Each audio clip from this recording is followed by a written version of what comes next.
గోధుమలు చక్కెర ఇస్తున్నాము అని అనౌన్స్ చేశారు.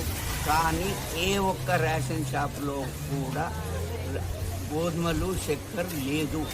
రెండవది 20 రోజులు దాటినా కూడా లైన్లు మాత్రం తగ్గుతలేదు, బియ్యం లైన్లు. మరి 31 తర్వాత మిగిలిన వాళ్ళ సంగతి ఏమిటి పబ్లిక్లో తెలియజేయండి. ఇది నా యొక్క సజెషన్. ఈ మన గోధుమలు చక్కెర సంబంధించి రేషన్ షాపులలో అక్కడిక్కడ మీరు వెళ్ళొచ్చారా? వెళ్ళొచ్చునా. ఇక్కడ అయితే ఏ దుకాణంలో గోధుమలు కానీ చక్కెర కానీ లేవు. ఓకే, ఎక్కడ దొరుకుతలేవు? అసలు లేవు. ఓకే, ఎక్కడ పెట్టలేదు అంటే ఎక్కడ పెట్టలేదు. ఓకే, బియ్యం వరకే, ఓన్లీ బియ్యం వేస్తున్నారు. ఆ లైన్ మాత్రం అది కూడా చాలా చాలా కఠినంగా. ఏంటంటే లైన్ 4 గంటలు లేచి 5 గంటలు లైన్లో కడితే రేషన్ బియ్యం తీసుకున్నాను. దొరుకుతున్నది.